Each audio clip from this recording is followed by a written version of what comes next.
Hello, good weekend. This is Doc Severson for the ReadySetCrypto OMNIA trade of the day for Sunday, the 22nd of May.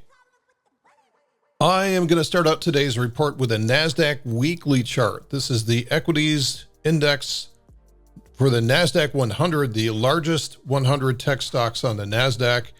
And we have seen 1, 2, 3, 4, 5, 6, 7 weeks in a row to the downside, equaling the very worst of 2001.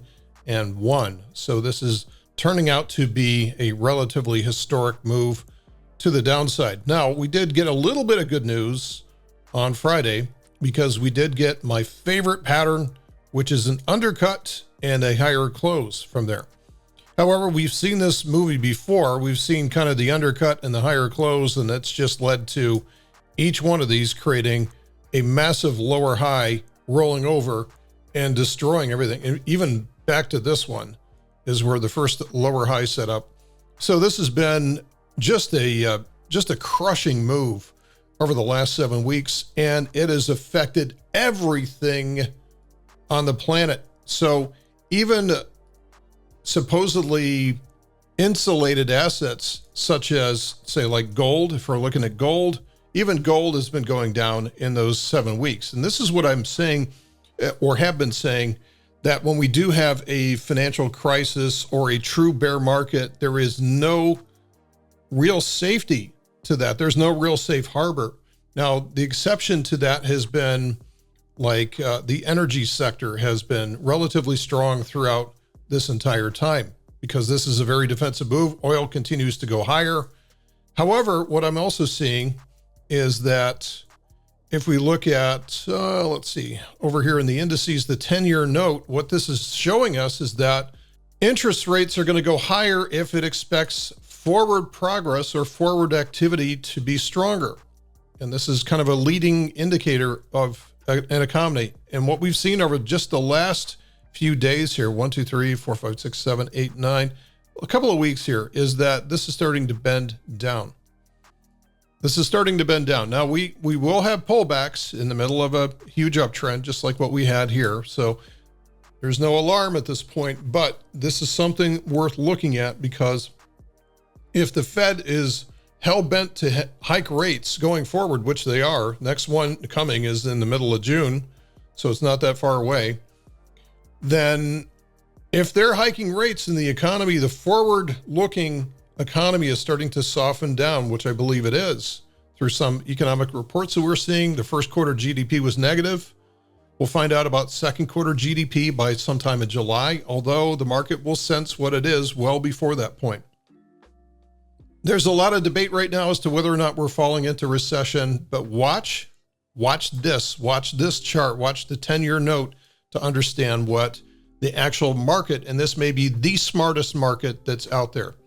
Okay, so enough about all these other macro eco stuff. Let's go over to Bitcoin itself. And what we've been talking about is that Bitcoin, and as far as that's concerned, just about every cryptocurrency is in the middle of a bear flag.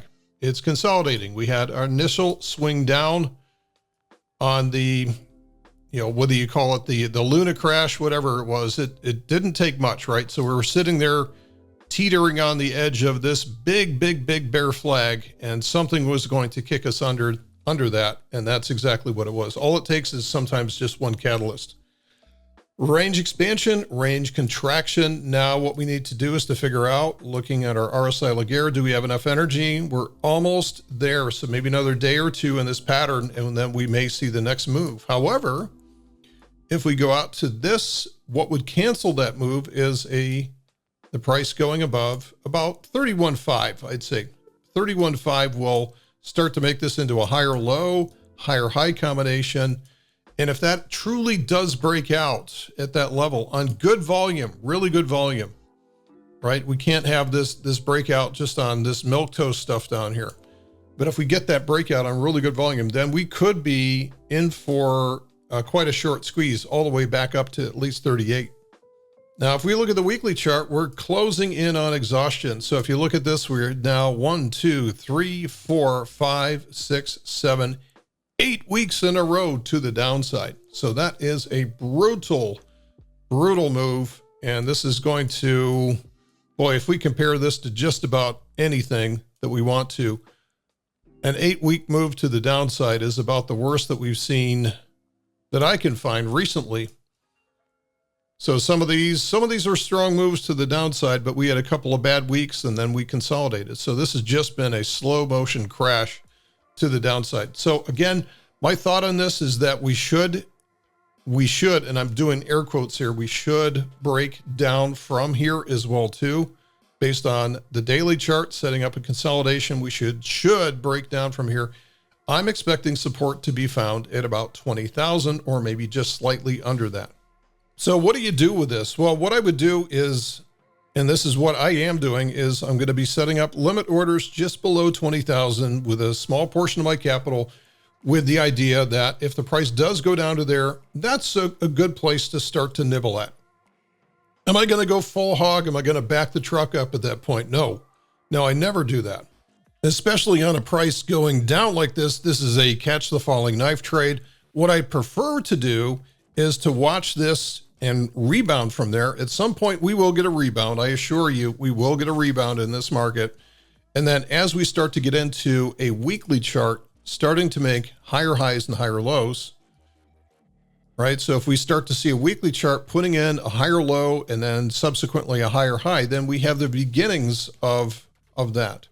And what we can also do is we can pull this down and start to put trend lines on this weekly chart. And when we break this trend line, this is when we can start to increase our allocation. So maybe we see this thing after the bottoming, we see it bounce back up, bounce to a higher low, and then bounce above here. This is the level that I would start to say, put on some serious positions in here and keep the stop tight for now. But this is the type of move that will cause a massive squeeze, especially with all the bleak negativity right now. This is about as bad as I've seen it in any market in any time. And this is going back over 20 years.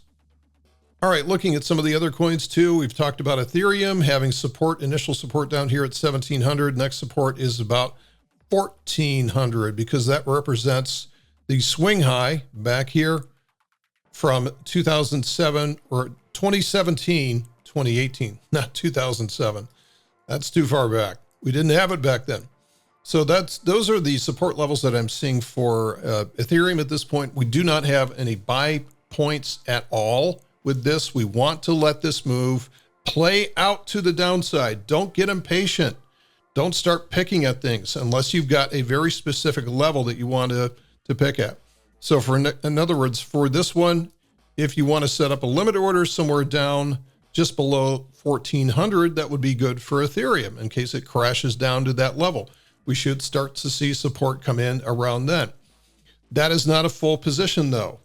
That is something where you're just going to pick a little bit to see if you can just do a test. And if the test works out, if the price rebounds from there, then you can increase your stake with it.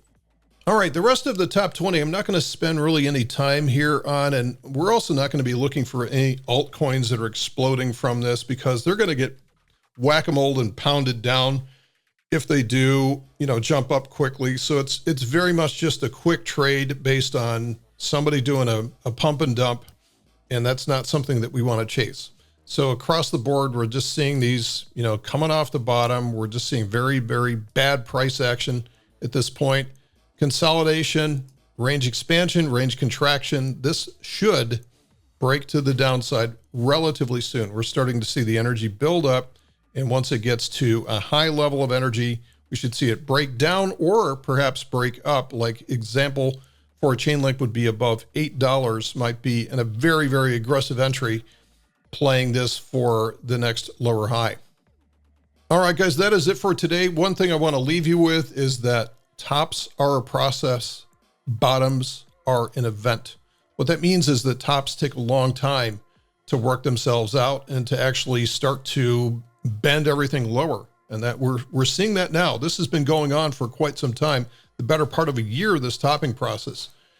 The bottom should be relatively spiky, similar to what we saw back in 2020. So the bottom of this should be an event at that point. And then not long after that, nobody will want to go long. And that's going to be the time to go long when nobody else wants to do it. We'll help you there. Thanks for listening. Have a great weekend. We'll see you back here on Monday.